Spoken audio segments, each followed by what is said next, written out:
Possible हो, कोई अच्छी चीज या कोई अच्छी हैबिट इनवाइट करके खुद की पर्सनालिटी इंप्रूव अगर होगी, so I think that's a great thing. Events, so I think that is the concept for me. I don't have a proper role model concept, but I keep learning.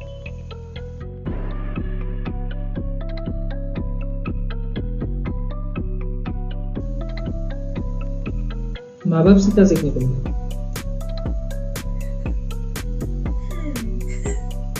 मेरे माँ बाप they are very generous people. अपने से ज्यादा दूसरों का सोचते हैं। तो हम लोग का ऐसा है कि जब भी हम लोग कुछ खरीदने निकलते हैं, पहले अच्छा इसके लिए ये लेना है, वो लेना है, ये लेना है, so they think beyond themselves.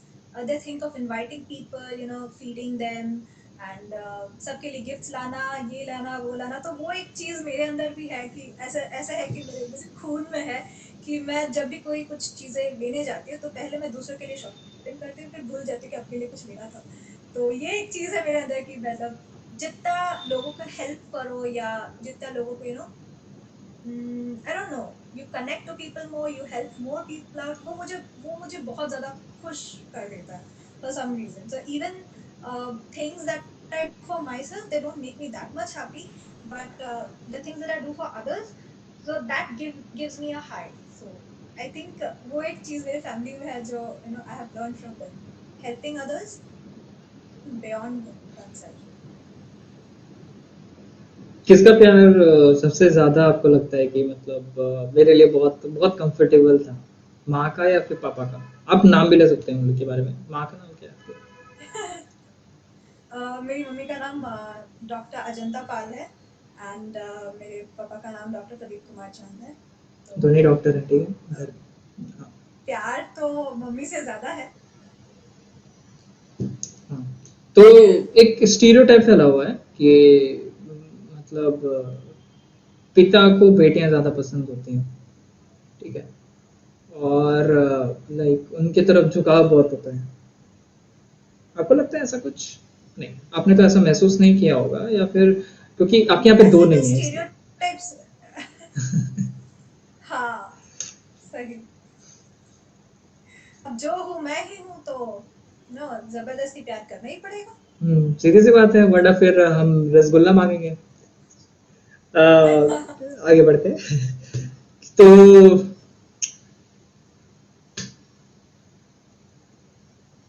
कभी ऐसा लगा कि अ, अभी ऐसा एक समय है जिसको लेकर के मतलब जिसको लेकर के मैं आगे बढ़ रही हूँ, या इनकी जो आप करियर लेके जा रही हैं, कर रही हैं, ठीक है, तो कभी यहाँ पे रुकावटें आई कि क्यों कर रही हूँ, क्या बढ़ने का जरूरत है? क्योंकि 11th 12th की बात आपकी बात करते हैं, 11th 12th की बात कर रहे हैं, क्योंकि बहुत डाउटफुल होता है बहुत लोगों के लिए। मतलब मेरे व्यूअर्स में भी बहुत लोग होंगे जिनको डाउट रहा होगा कि 9 10 का तो थोड़ा क्लियर रहता है, उसके बाद 11th में आता है कि यार क्या स्ट्रीम लेंगे, या फिर 12th के बाद आता है कि यार कौन सा कॉलेज, या फिर क्या आगे क्या। तो ये वाला फेज गुजरा आपके यहाँ से? कैसे गुजरा? देखो, जब मैं छोटी थी तो मुझे राइटर बनना था। अब जब 9th 10th में अच्छा करने लगे, फिर लोगों ने कहा साइंस वगैरह लो, तो हम साइंस ले ली। फिर एक दिन 10th के बाद ऐसे ही बैठी थी और पापा ने पूछा तुमको डॉक्टर बनना है?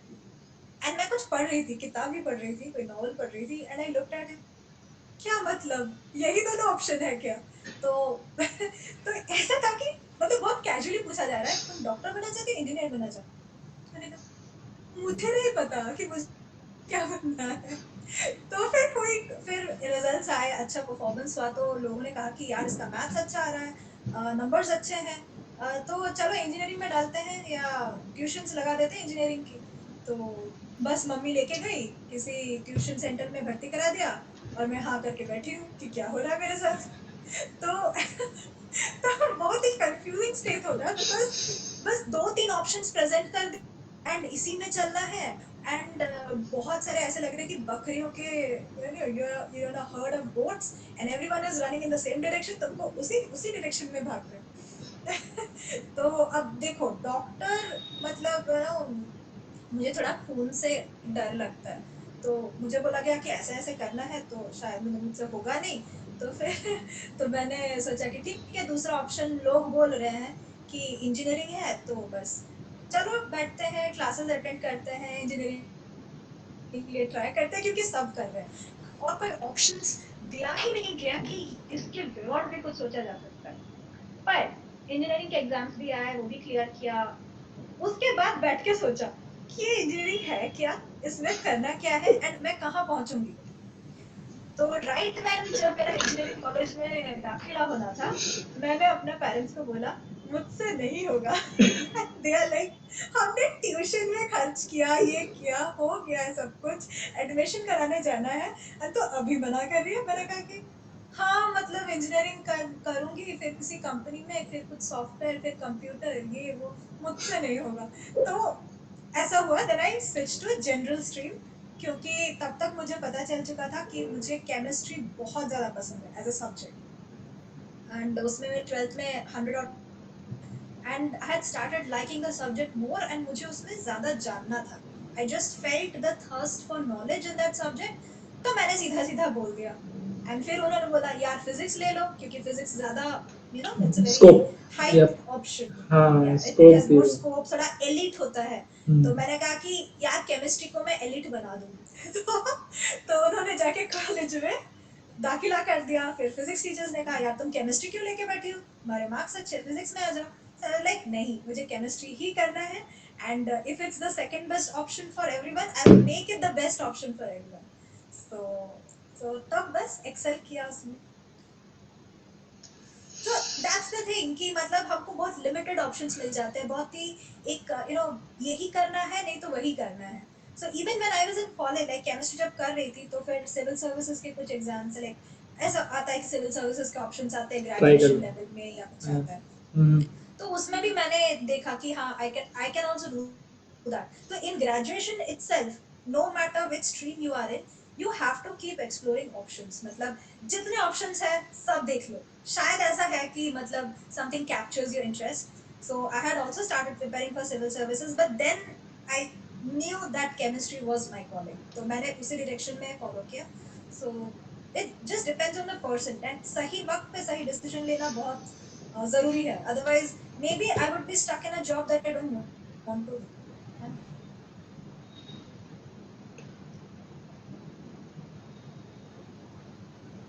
पानी पीना है? पानी पी हाँ। सकते हैं, पानी पी सकते हैं आप बीच में। चलिए फिर, ठीक है, आप तैयारी रखिए अपने पानी का, हम आगे बढ़ते हैं। जैसे कि अभी आपने बताया ना कि जो डाउट होता है चीज़ों को लेकर के, पढ़ाई को लेकर के डाउट होता है, चीज़ें 11th 12th में सब सारे सबके फेस से गुजरा है ये चीज़। ऐसा कोई नहीं होगा मतलब जो कि फ्री माइंडेडली 10 9 तक आया हो और फिर उसको डाउट हो कि यार 10th के बाद क्या, लाइक 10th तक भी मतलब उसको नहीं ख्याल रहता है। 10th निकाले, कोर्स निकाला, उसके बाद फिर अभी ऐसा रहता है कि अब क्या, अब आगे क्या। फिर वो सर्च करता है कि ठीक है मुझे इस फील्ड में ज़्यादा इंटरेस्ट है या फिर नहीं है, या फिर इधर जाना है, नहीं है उधर जाना है। कुछ हैं हमारे में, कुछ 2 से 5% या फिर आप 20% तक, मैं ऐसा 5 to 20% ले सकता हूँ ये बोलने के लिए, सपोर्ट के लिए, कि उनको ट्रेन किया जाता है पहले से कि यार तुमको यही करना है, और इसमें पेरेंट्स जिम्मेदार है। हम्म। और पेरेंट्स का ऐसा होता है कुछ हद तक कि ये चीज़ें वो इसलिए करवाना चाह रहे हैं, या फिर मतलब वो उनका ये है कि वो कंफर्ट देखना चाहते हैं। कंफर्ट इन द सेंस कि उनका एक टाइम पे सपना भी हो सकता है, होगा, बट वो एक कंफर्ट ये देखना चाहिए कि यार एक टाइम जब ये 10 साल बाद जाएगा, लाइक 18 17 18 में चीज़ें आप वहाँ तक पहुँच जाते हो, 12th के बाद कॉलेज वॉलेज का जब सिस्टम रहता है, तो मतलब उसके बाद जैसे आप 20 to 30 ईयर्स का जो आपका जो ब्रैकेट है उसमें उनका ऐसा दिमाग रहता है, उनका ऐसा कैलकुलेशन रहता है कि ये यहाँ तक कुछ ऐसा करना शुरू कर दे कि 35 to 40 तक ये इसके छत पे, मतलब छत मतलब एक सर के ऊपर छत हो, और इतने पैसे हों कि ये वीकेंड में कहीं घूम सके या फिर हमारे बारे में सोच सके या फिर कुछ ऐसा। खाली ये कहना कि परिवार, मतलब पिता का माँ का सपना है, तो फिर वो इसलिए फोर्स करते हैं, या फिर किसी का कुछ है तो वो भी हमारा ख्याल रखते हैं, और वो उनको लगता है कि वो ज़रूरत पूरी वैसी ही होती है। अब बहुत सारी चीज़ें अभी नई डेवलप हो रही है, नया इंट्रोडक्शन हो रहा है, एनिमेशन हो गया, अभी नया आ रहा है, एनिमे हो गया, फिर गेम डिज़ाइन हो गया, गेमिंग्स हो गए, तो चीज़ें नई आ रही हैं। आप और मैं ग्रो कर रहे हैं, वैसे हमें जो ये जो गैप है, जनरेशन गैप है, उससे हम ही भर सकते हैं, वो नहीं भरेंगे। उनका समय अब धीरे-धीरे जा रहा है। तो ये बताइए, आपका रिलेशन कैसा रहा है, मतलब ग्रैंड मदर, ग्रैंड पेरेंट्स के साथ आपका? बहुत लोग क्लोज होते हैं, राइट? तो आपका कैसा रहा है?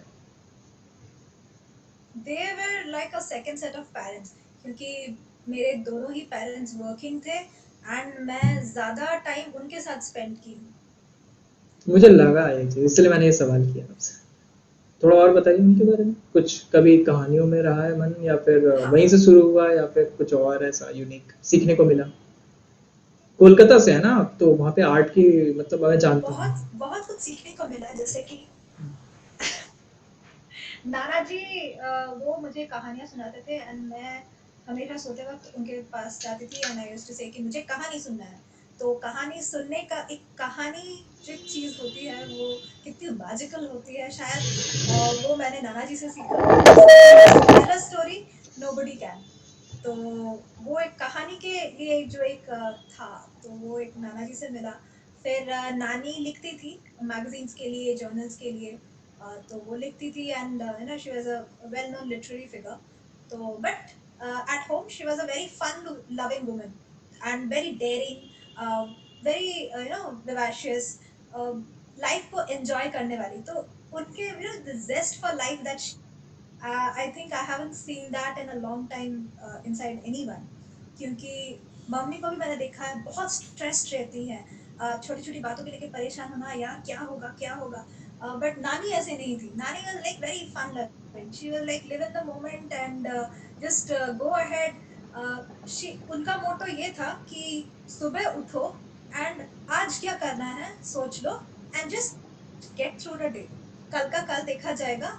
And don't plan too much of stuff, don't get too much of stressed, कल क्या करना है, ये क्या करना है, आगे क्या करना है, आज क्या करना है वो सोच लो, get through the day, start planning for the next day. And that is how she lived her days. And she was an able administrator, she was a prolific writer, पर उन्होंने अपने डेज को ऐसे ही मैनेज किया, enjoy करके, खुल के जी के। तो फ्रेंड्स के साथ she used to have very good times. तो उन उन she was a personality that I really admire. तो उनको मैं बहुत मिस करती हूँ बिकॉज वो मेरी बेस्ट फ्रेंड थी। एंड नाना जी के साथ एक इमोशनल कनेक्ट था, एक सेंटिमेंट टाइप का वो था, लेकिन बेस्ट फ्रेंड। तो हम लोग ऐसे शॉपिंग जाते थे एंड शी वाज लाइक, यार मम्मी को मत बोल, यार mummy is not fun, so we are going to have fun. तो छोटे जो जो छोटी थी तो she used to be like my best friend, कि चल चॉकलेट खा के आते हैं या कुछ आइसक्रीम खा के आते हैं। So she used to be that kind of friend for me. Hmm. और आई थिंक ऐसे पर्सनालिटीज का घर पे होना बहुत जरूरी है। आदमी पागल हो जाएगा नहीं होंगे तो, लाइक अगर ऐसे लोग ना हो तो आदमी का दिमाग खराब हो जाएगा, या फिर ग्रोथ में थोड़ा सा मसाला नहीं मिलेगा फिर, जो ग्रोथ में होना चाहिए। तो अब आते हैं आपके जर्नी पे, कहाँ तक आपने पढ़ा लिखा कर रखा है अभी तक, और कहाँ के लिए आपने सोचा है? मैंने पीएचडी किया है केमिस्ट्री में एंड मैंने 1.5 साल का पोस्ट डॉक भी किया है। So, तो आगे क्या ख्याल है, जाना है इससे सारे कुछ, क्या आगे करने का सोच रही हैं? बम बनाना है? आगे तो अभी अभी तो रिसर्च और टीचिंग दोनों में ही जाना है। तो I will be applying for faculty jobs. So that's the way ahead for me right now, like profession wise. And of course literary career तो है ही। ऐसे टीचर मिल जाए ना तो स्टूडेंट के, मतलब स्टूडेंट्स आना शुरू हो जाते हैं, तो देखना किसको चाहिए होगा तो देना। हाँ, तो मैं ये बोल रहा था कि बहुत सही है कि, मतलब अगर आप ये करियर को एक जगह रख के वहां से आपने एक ब्रांच खींचा और एक तरह से लाइक मतलब पकड़ के रखा है, राइटिंग और इधर करियर। आपको क्या लगता है दोनों को बैलेंस करना आसान है या मुश्किल? अ, देखो, पता नहीं कितना मुश्किल होगा या कितना आसान होगा, बट जो भी है करना है। And writing is something which I know I can not leave. तो जब भी जॉब लगेगी and you know I will B faculty somewhere, whatever might be the work schedule, मैं हमेशा अपने राइटिंग करियर के लिए टाइम निकालूंगी। 1-2 घंटा ही सही, लेकिन लिखना है, लोगों से बातें करना है एंड स्टोरी शेयर करनी है। So that is something that we have to do irrespective of whatever career we have chosen. You're an author and I'm an author, and we know that this is a part of our personality we have to sort of cultivate and we have to go ahead with it. तो option ही नहीं है, balance तो करना ही है। आप जिस सारे grow किए हैं, ठीक है, मतलब जो भी चीज में आपने ग्रो किया है, कभी लगा कुछ जगह पे गलत हो रहा है, जो कि आपको लगता है कि यहाँ पे ये चीजें गलत हैं जो कि मैंने एक्सपेक्ट नहीं किया था और ये हो रही है और मुझे इसके साथ चलना पड़ेगा? कौन सी जगह है,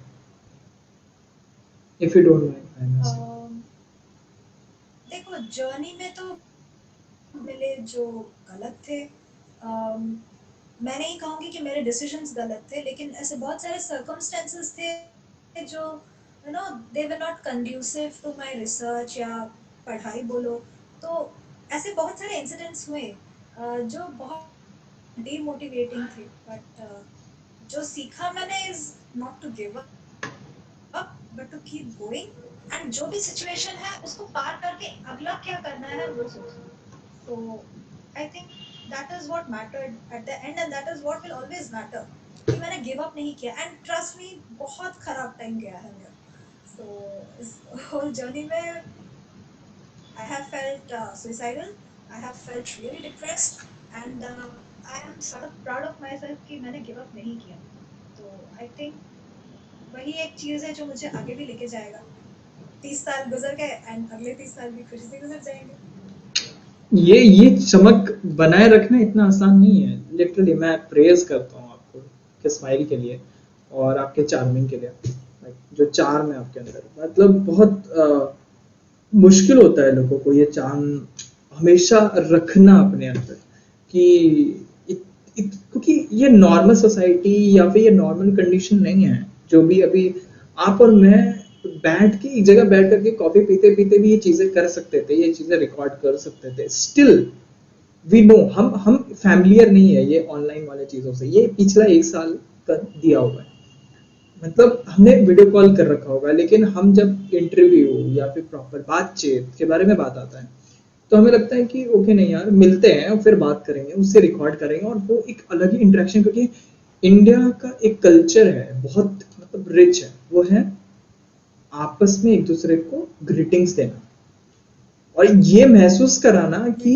आपकी मौजूदगी बहुत मतलब मेरे लिए बहुत मतलब एक ग्रोथ के लिए एक मतलब एक लाइक कुछ कुछ अच्छा नया नया जो एक फेज है उसके लिए बहुत मैटर करता है। इंडिया में ये कल्चर बहुत अच्छा है इस चीज को लेके। और हम लोग लेकिन फिर भी ये ऑनलाइन सिस्टम को भी उस चीज को ढालने में कोशिश कर रहे हैं कि ये चीजें वैसी ही रहें और बेहतर रहें।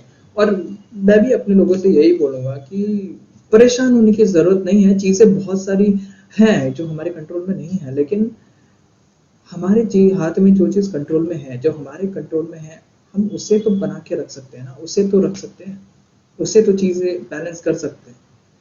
तो वो करना बहुत लाइक आपको उसके बारे में सोचना चाहिए। ये नहीं सोचना चाहिए कि अभी जो हमारे कंट्रोल में नहीं है, लाइक वो कंट्रोल में नहीं है तो ठीक है, बस प्रिकॉशन लीजिए और अलर्ट रहिए, बट बर्बाद मत कीजिए अपनी चीज़ों को। कुछ नया प्लान कीजिए, कुछ नई चीज़ें ट्राई कीजिए, एक्सप्लोर कीजिए। सबसे बड़ी सबसे अच्छा चीज़ है एक्सप्लोरेशन।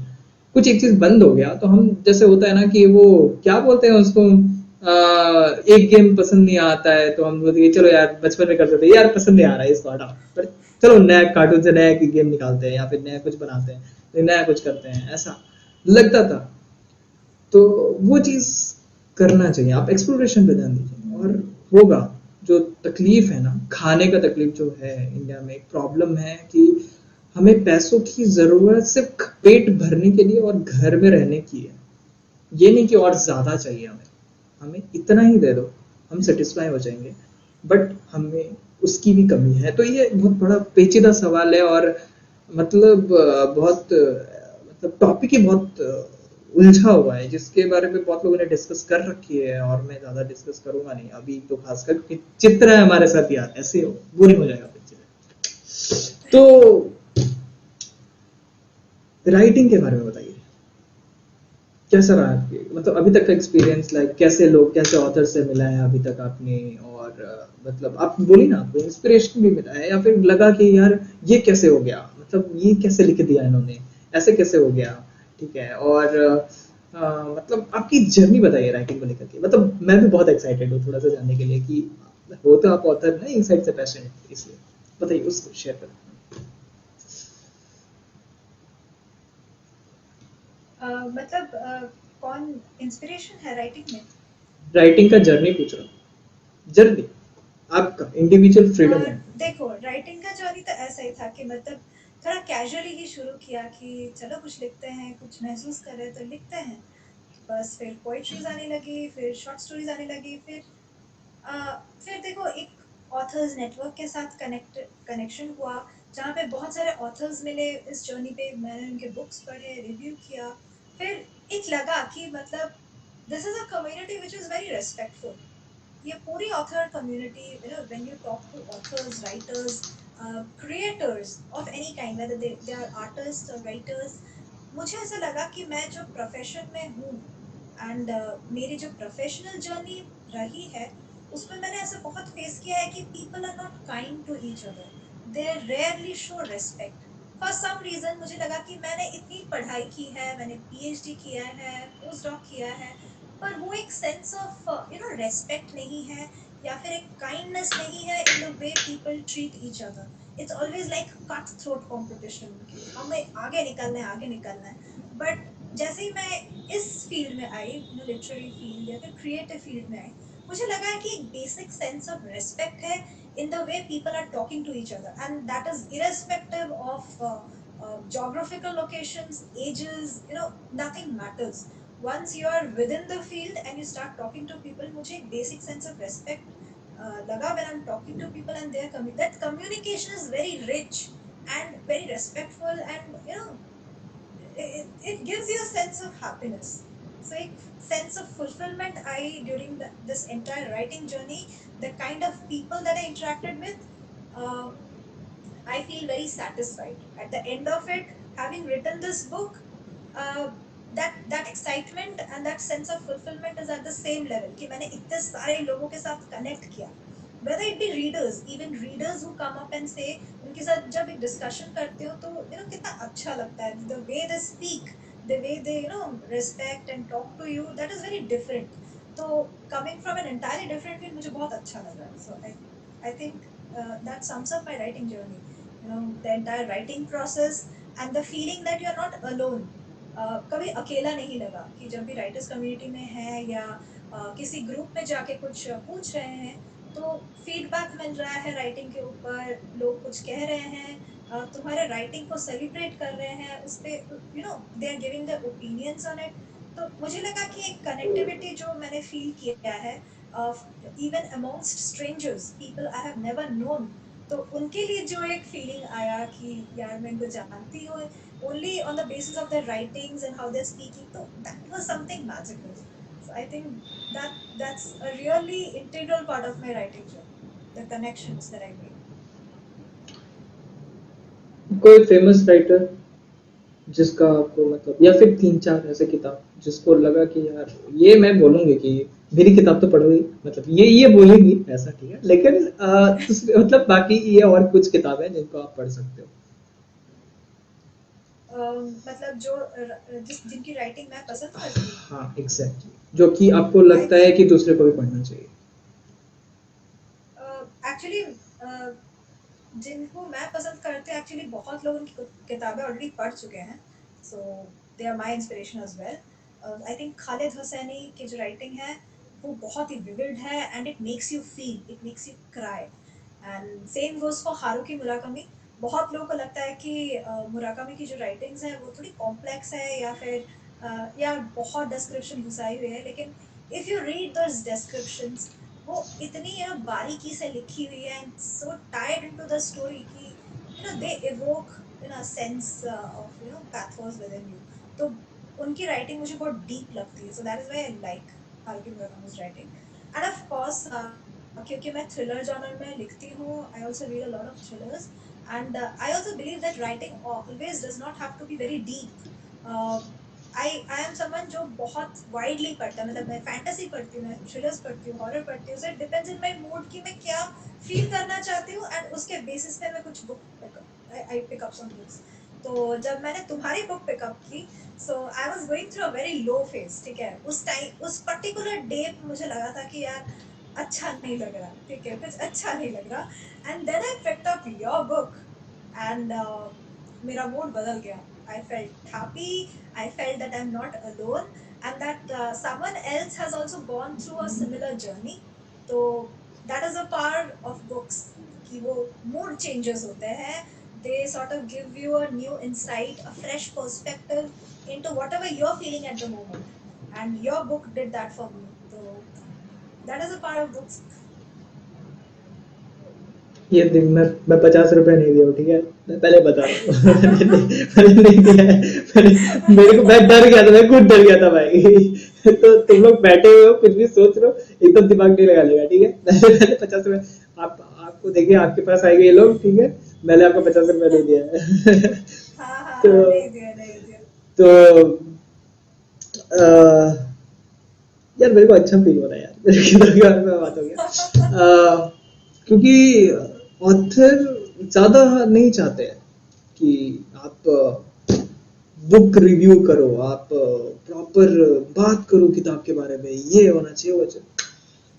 ऑथर चाहते हैं कि जो आपने लिखा है, मतलब आपके जो पेजेस हैं, आपने पेज टर्न किया, टर्न करने के पहले कम से कम उस किताब में कम से कम उसमें एक कॉर्नर फोल्ड हो जाए, ये ऑथर चाहते हैं। अगर मैंने गलत बोला हो तो सॉरी चित्रा, लेकिन अ, सही बोला। क्योंकि ऑथर का ऐसा रहता है कि वो कोई चीजें लिख रहा है अपने एक्सपीरियंस से, अपने इमेजिनेशन से, और लिखने के बाद उसको ऐसा लगता है कि बिल्कुल अब इसे लेते हैं, लेके जाते हैं, दिखाते हैं और पूछते हैं, उससे पूछते हैं सामने वाले से कि तुम्हारी स्टोरी है इसमें, देखो तो, तुम्हारा तस्वीर इसमें मिलेगा तो बताना, ये बताना कि बस तुम्हारी तस्वीर मिली या तुम्हारी कहानी मिली बस इसमें, या फिर तुमने कुछ ऐसा महसूस किया कि मैं इस फेज से गुजर चुका हूँ, या फिर अगर ये जो फैंटेसी मेरे साथ भी है, या फिर ये जो अट्रैक्शन है या ये जो डर है जो उसने ऑथर ने मतलब फील किया है, ये मेरे साथ भी है। ऑथर बस इतना ही चाहता है, एक आर्टिस्ट भी उतना ही चाहता है। लाइक अगर आप किसी भी आर्टिस्ट से आप पेंटिंग या फिर कुछ कराते हो, तो आपको क्या लगता है वो दीवार पे क्या छापता है? ठीक है, आपने कुछ बनवाना है चाहा, कुछ परमानेंटली, जो लोग होते हैं जो कि खाली मतलब जैसे कोई फेमस कुछ है तो कोई है रोल मॉडल जो आजकल बोलते हैं प्रॉपर, नहीं तो आप समझ सकते हैं एक्ट्रेस या फिर कोई सिंगर है, उसको हम लेते हैं, तो कोई लोग पेंटिंग करवाता है, कोई लोग कुछ करवाता है, तो वो एक होते हैं। लेकिन जो एब्स्ट्रैक्ट पेंटर्स होते हैं, पेंटर्स होते हैं, अब लियोनार्डो दा विंची के बारे में बात करता हूँ कि उनका जो काम था वो बस खोजना है, खोजना है, खोजना है, खोजना है, बस इस पे चलता था। और जब वो काम करते थे, उनका एक चीज बहुत खूबसूरत था कि वो जो काम करते थे, तो यार ये कुछ समझ नहीं आ रहा, लेकिन जब वो चीज उभर के आती थी, जब उनको क्लियर होती थी वो चीजें, तो वो जब लोगों के सामने रखते थे वो काम होती थी, तो लोग कनेक्ट करते थे और इसलिए उनके पास जाते थे कि हेल्प करने के लिए, क्योंकि वो फिजिसिस्ट भी थे और आपको पता है उनके तो इतना बड़ा उनका इंट्रोडक्शन है। तो चीज़ें बहुत मुश्किल है, मतलब इस बारे में कहना कि सिर्फ ऑथर लोग का ऐसा रहता है, तो जो आर्टिस्ट है उनको बनवा लो, आप कुछ करवा लो, वो भी इसी तरीके से यूनिक काम करते हैं। बस आपको फील करना होता है कि ये अगर मेरे रूम में ये आर्ट वर्क है या फिर ये फोटोग्राफ है, तो ये मेरे से कनेक्ट हो रहा है, नहीं हो रहा है। हम एम्बियंस खोजते हैं, वो फील खोजते हैं अपने अंदर, वो सराउंडिंग में, चाहे वो रूम हो आपका पर्सनल स्पेस हो या फिर वो पब्लिक स्पेस हो। तो चित्रा, ये तो थी राइटिंग के बारे में। कहाँ रहना आपको ज्यादा पसंद रहा है? मतलब इंडिया एक ऐसा जगह है जहाँ पे कल्चर बहुत है, जहाँ पे लैंग्वेज बहुत है, मतलब सीजन्स बहुत है। और मतलब कभी मतलब आदमी को होता है ना कि यार मैं जमीन में रहूं, लाइक प्रॉपर एक जमीन में रहूं, तो मुझे हिल स्टेशन अट्रैक्ट करता है। कोई हिल स्टेशन में रहता है उसको बोलते हैं कि यार बीचेस देखने। तो आप कोलकाता से हो, आपने समुद्र देखा करो, जाहिर सी बात है, मछली भी देख रखा होगा ऑब्वियसली। तो मैं क्या बता रहा था कि इतना चीज, मतलब इतने सारे ऑप्शंस होने के बावजूद अ, आपके लिए सबसे ज्यादा क्या, आपको सबसे ज्यादा अट्रैक्ट किया नेचर में? और गांव, शहर, या फिर क्योंकि आप शहर में बड़े हुए हो और मतलब लेकिन आपका गांव में भी आना जाना हुआ होगा, ऑब्वियसली बात है, क्योंकि सबके होते हैं। आप किस तरीके से नेचर को देखते हो और आपका कैसा मतलब वो अट्रैक्शन रहा है नेचर को लेकर और इंडिया को लेकर के, और जो इंडिया का कल्चर है उसको लेकर के, ये बताइए थोड़ा सा, ये शेयर कीजिए। इंडिया के कल्चर के बारे में ये कहूंगी कि मतलब it's sort of you know sort of very special कि जो एक भाषा नहीं बोलते हैं but they can still connect to one another. There is a same kind of sentiment जो हर इंडियन में होता है। एंड मैं काम कर चुकी हूँ बहुत सारे वेदर इट्स लाइक मेरे मेरे लैबमेट्स थे जो बंगालीज थे, कुछ उड़ियाज थे, कुछ मलयालीज थे, तमिलनाडु से थे। एंड जब हम एक साथ बैठ के खाना खाते हैं या कोई सेलिब्रेट करते हैं कुछ चीज़ों को, तो वो एक सेम काइंड ऑफ सेंटिमेंट होता है कि the feeling of celebrating something, the feeling of having food together, and just the spirit of doing everything together. I think that is what connects all Indians, कि हम एक साथ बहुत सारी चीजें कर सकते हैं without even knowing each others language. And मुझे लैंग्वेज का कभी प्रॉब्लम हुआ ही नहीं। somehow we often manage to get what we feel across to the other person, whether that other person knows the language or not। वो मुझे एक special चीज लगी है कि language is never a barrier although never we bad, speak really different languages। Emotion से control हो जाता है, एक्सप्रेशन से हो जाता है, चीजें समझ में आ रही है। समझ में आ रही है, हम टूटी फूटी कुछ भाषा बोल देते हैं लेकिन वो पहुंच जाती है दूसरे पर्सन के, मतलब ये दैट तो पर्सन है, अंडरस्टैंड हम क्या बोलना चाहते ये तो है। मतलब मैं भी अब कहाँ रहा हूँ, मैं रहा हूँ नॉर्थ ईस्ट में, लाइक सेवन सिस्टर्स, मतलब सात, एक तो ट्राइबल एरिया। थोड़ा सा आप बदलो, चेंज करो, बस थोड़ा सा हल्का 500 मीटर चेंज करो, लैंग्वेज चेंज। 500 मीटर चेंज कर, लैंग्वेज चेंज। लाइक और डेप्थ में जाते हो, जंगल है पूरा, वो है, ऊपर से आपको 7 स्टेट है, उसमें अब 50-50 जनजातियां हैं, मतलब जो कि डिस्कवर्ड है कुछ, और कुछ तो अनडिस्कवर्ड है। तो मैं भी उस फेज में रहा हूँ और मेरे को ऐसा लगता है कि लैंग्वेज इशू नहीं है, इमोशन इशू है। लोग जो मतलब यहाँ से कनेक्ट होना चाहिए, जो कि कुछ समझा रहा हूँ, कुछ बोल रहा हूँ, लोग यहाँ से सोचने की कोशिश कर रहे हैं, यहाँ से उसे तौलने की कोशिश कर रहे हैं, वो तराजू में रख करके कि मैं ज्यादा जानता हूँ, तो मैं ज्यादा एजुकेटेड हूँ, ये इसको पता नहीं है, इसको ये वैसे ग्रो नहीं हुआ है, या फिर ये मेरे बारे में प्रॉपर, मतलब ये सोसाइटी के बारे में जानता नहीं, या फिर ये दुनिया से अलग है। हम इस तरीके से टैली करते हैं। तो इट्स रियली हार्ड कि हम जिस डिफरेंसेस के साथ बड़े हो रहे हैं ना, मुझे लग रहा है कि ये बहुत डिफरेंसेस बेटर नहीं करता है, बेटर करता है कि जो कंडीशन में हमें रखा जा रहा है ना, कि अगर आप यहाँ पे होते तो आपको कैसा होता, या फिर आप कैसे चीजें डील करते। तो जो जनजातियां हैं या फिर कुछ है, जो हमारा नेचर है, या फिर कि हम जो जिस जगह पे रह रहे हैं, बहुत जरूरी है उसे जानना। और जरूरी नहीं कि आप सभी जान लो, लेकिन ये जानना कि वो भी इसका पार्ट है और हम भी। तराजू में कोई चीज तौली नहीं जाती, वो सिर्फ कुछ चीजों के लिए रखी गई हैं, तो वहीं तक सीमित रहनी चाहिए। हर जगह तराजू का इस्तेमाल हुआ तो दिक्कत है। तो चित्रा, अब ये बताइए, भैया क्या कि किताब के बारे में बात करते हैं। ये किताब के बारे में बात करेंगे चित्रा के। ये बहुत इम्पोर्टेंट बात है ये, क्योंकि जब मैं बता रहा हूँ चित्रा की किताब ऐसी है ना कि मैंने पढ़ी नहीं है अभी तक, लाइक पूरी कंप्लीट नहीं किया, और मेरे पास है, ठीक है, तुम लोग भी खरीदो जाके, ये ऐसा काम नहीं चलेगा। तो अभी ये बताइए, आप अपनी किताब के बारे में बात करते हैं कि किस तरह की किताब है। देखो पहले मैं हाँ, कवर दिखा रही हूँ शक्ल शक्ल दिखा, एंड शक्ल देखो, सब शक्ल देखो। मैम का नहीं देखना है, मैम देखो को अगर ये देखना है तो किताब है। फॉलो कर लेना इंस्टाग्राम पे। हाँ। ये है लिंगोवेनिया गॉन, ठीक है। यप, मेरे को दिख अच्छा, गया, आप लोग अब को दिख ही गया। इससे बिल्कुल, चलिए हो गया, सो देख लिया। इस कवर से ही थोड़ा एक सेंस ऑफ मिस्ट्री फील हो रहा है कि ये क्या है। Man of smoke and there is a girl and ये cover it's very close to my heart, क्योंकि मैंने इसका vision I gave it to the cover designer and फिर उन्होंने बना के दी एंड वो स्टोरी को बहुत अच्छे से पोर्ट्रे करता है। So it's of the psychological thriller genre, थोड़ा रोमांस है, थोड़ा सुपरनैचुरल है, तो बहुत सारे जॉनर्स में ये फिट कर जाता है। So, although people have said that this is an entertaining read, but it's also an emotional roller coaster. तो ऐसे बहुत सारे इमोशंस हैं जो मैं किसी कैटेगरी में दे नहीं सकती। It's there's love, there's friendship, there are the different kinds of love. जो एक पार्टनर की तरफ होना चाहिए, किसी दोस्त की तरफ होना चाहिए, अपनी फैमिली की तरफ होना चाहिए, and also love for survival, क्योंकि एक सर्वाइवल इंस्टिंक्ट होता है जो हम सब में होता है एंड वो एक चीज है जो मेरे नॉवल में बहुत खिल के आई है कि there is a girl who survives against all odds and जो खुद से भी लड़ती है, दूसरों से भी लड़ती है, सर्कमस्टेंसेस से, डेस्टिनी से।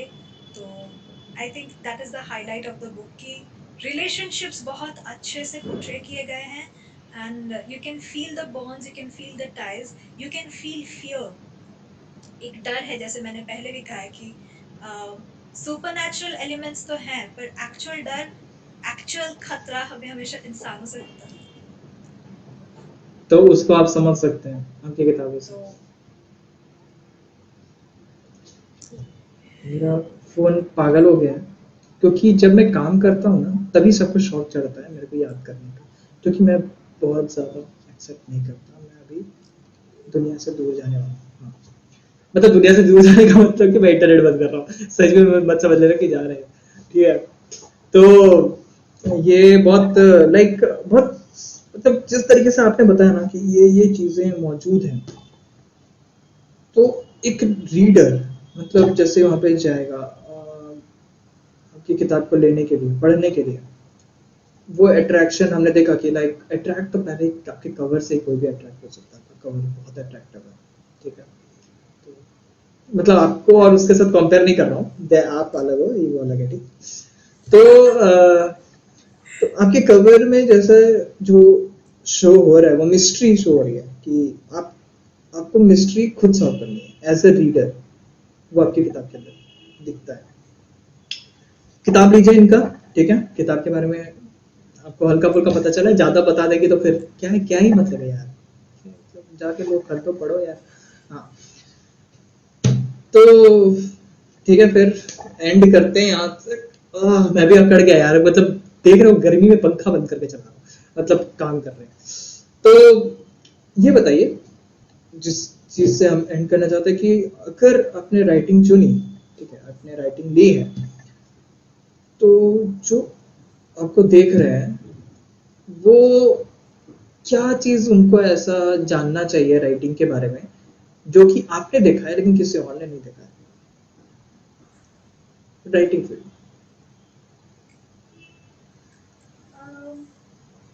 राइटिंग के बारे में क्या कहूँ, मतलब वो एक चीज है जो इंट्रिंसिक है। अ, हम सबके अंदर वो एक चीज है कि हम जो फील कर रहे हैं वो हम शब्दों में बयां करें एंड वो नेसेसरली हम किताब लिख के मतलब not necessarily everyone has to write a book, right.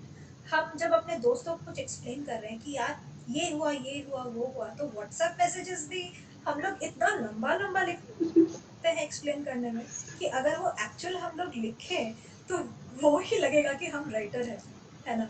जो हम डायरीज में लिखते हैं, या आज मेरे साथ ऐसा हुआ, डेट लिख दिया एंड ये कुछ लिख दिया, अगर क्लोजली देखा जाए तो वो शब्द भी थोड़ा उल्टा फिल्टा कर दो तो वो एक पोएट्री बन जाएगी. So it's sort of there. The writing is there in WhatsApp messages, in the stories that we tell, the way that we speak or interact. Words are there, and उन्हीं words को थोड़ा हम rearrange करें या खूबसूरत way से present करें तो वो राइटिंग कहलाती है, स्टोरी कहलाती है, पोएट्री कहलाती है, and that has the power to reach millions. तो राइटिंग के बारे में वही स्पेशल बात है कि कहीं दूर बैठ के कोई अजनबी हमारे शब्दों को पढ़ रहा है और उसे कुछ महसूस हो रहा है. तो उससे बड़ी बात किसी राइटर के लिए होती है कि हम किसी से कनेक्ट किए जिसने हमको पहले कभी देखा नहीं है, कभी बात नहीं की है. बस हमारी कोई लिखी हुई चीज़ उसने पढ़ के कुछ महसूस किया, एंड अगर वो रीडर भी हमको आके कुछ कहे कि हमें ऐसा महसूस हुआ, या क्या आप भी ऐसा लिखना चाहती थी? क्या आप भी हमको ऐसा महसूस कराना चाहती थी? तो वो एक राइटर के लिए सबसे बड़ी बात होती है. That is the most special moment for an author, for a writer. तो हर एक रीडर को, जो भी राइटर है वो भी रीडर है, तो एवरी पर्सन हु रीड्स, मुझे लगता है कि एक कोशिश तो करनी चाहिए कि उस राइटर तक कनेक्ट करे, पहुंच जी। के उनसे बातें करे कि हम्म। आपका ये पढ़ा और हमें अच्छा लगा और हमें ये महसूस हुआ.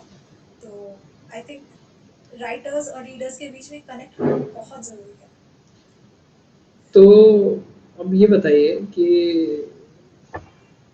मतलब इसके साथ एंड करते हैं, आप लोगों के लिए कैसी है? अपने बारे में बताइए, आप लोगों के लिए कैसी है? मतलब आप अपने तरीके से आपने टैली कर लिया, मैं ऐसी हूँ वैसी हूँ, लेकिन आप लोगों के लिए कैसी है? अपने माँ बाप के लिए कैसी है? अम, मैं माँ बाप के लिए कैसी हूँ? मैं माँ बाप के लिए इतनी प्यारी सी लड़की हूँ जो उनको बहुत अच्छा चाय बना के पिलाती है. ठीक है. हम्म। और उनके साथ अभी मेरा इक्वेशन है कि मैं उनके साथ एक दोस्त की तरह बातें कर सकती हूँ और बहुत वैरायटी ऑफ टॉपिक्स पर बात कर सकती हूँ. क्योंकि अभी जो एक इक्वेशन है वो, मतलब टीनेज जब होता है तो एक अलग इक्वेशन होता है, और जब बड़े हो जाते हैं बच्चे तो एक अलग इक्वेशन बन जाता है. तो माँ बाप भी सोचते हैं कि ये इतना छोटा सा बच्चा था एंड उसे कुछ पता नहीं था, हमें गाइड करना पड़ रहा था. तो लेकिन अभी एक स्टेज है जब मैं उनको भी बहुत सारे टॉपिक्स में गाइड कर रही हूँ, तो एंड उनको भी लग रहा है कि इससे भी कुछ सीखने को मिल रहा है. तो वो एक अलग सा ही रिश्ता बन चुका है कि हम लोग बहुत सारे टॉपिक्स पे डिस्कशन कर सकते हैं. We are friends. Of course they are my parents and I am the daughter, and I am the support and they are my support. तो बस ऐसा ही है रिश्ता. यही बना के भी रखना होता है कि अपने तरफ से तो जान ही लेंगे, अपने तरफ से तो जान ही रहे हैं, लेकिन अपने तरीके से ये भी जान लें कि लोगों के लिए हम कैसे हैं. लाइक ठीक है, लोग तो है ही यहाँ पे, मतलब तो वो तो बता ही देंगे कि चीज़ें कैसी हो रही हैं या फिर हम कैसा, क्योंकि हर इंसान के लिए हम अलग हैं, हर इंसान के लिए. तो पेड़ पौधे के लिए अलग हैं, जानवरों के लिए अलग हैं. तो यहीं पे एंड करते हैं. चित्रा, बहुत मजा आया. और आप बस बता दीजिए मेरे, मतलब इसको थोड़ा ग्रो करना है इस चैनल को भी, तो कैसा लगा आपको, कैसा एक्सपीरियंस है ये बताइए. और सब्सक्राइब करने के लिए और लाइक करने के लिए आप बोलिए, ठीक है, मैं नहीं बोल रहा कुछ. ओके एवरीवन, मुझे यहाँ पे आके इतना अच्छा लगा. एंड बात करने में ऐसा लगा ही नहीं कि मैं किसी टॉक शो में आके बात कर रही हूँ, किसी चैनल पे बात कर रही हूँ, कोई इंटरव्यू दे रही हूँ. ऐसा लगा कि किसी दोस्त से बात हो रही है जो मेरे बारे में जानना चाहता है. ऐसे ही हम लोग डिस्कस कर रहे हैं जैसे ना दोस्त करते हैं, कोई अपना कर सकता है. तो बस ऐसे ही कनेक्शन बहुत स्पेशल लगा. एंड आप सब जो देख रहे हैं प्लीज लाइक करिए, शेयर करिए, सब्सक्राइब करिए, because this is very special. And ये एक ऐसी चैनल है जहाँ पे मतलब लोग they can be themselves, unfiltered, raw. And this is a side that we don't normally show to everyone. लेकिन यहाँ पे आके लग रहा है कि हम सेफ हैं, and this is a space where we can talk about everything. Feels really great to connect with you. Thank you Chitra, बहुत मजा आया, मुझे भी बहुत मजा आया. लाइक मतलब कुछ शुरू कर रहे हैं और आपसे मैंने शुरू किया है, अभी मैं बस देखता हूँ, ऐसे है बहुत लोग जिनको मैं लेके आऊंगा, ऐसे ही लोगों को लेके आऊंगा, ठीक है। मौज करते रहो और नेक्स्ट वीडियो में मिलते हैं। तब तक के लिए ख्याल रखें अपना, मस्त रहो और बनो यार, इनकी तरह बनो यार। मतलब पूरा पूरा मत बनना, बस चाम लेके जाओ, ठीक है। पूरा पूरा मत बनना, ठीक है, वरना पता चला कि मतलब पेरेंट्स को प्रॉब्लम होगी। चलो बाय, बाय।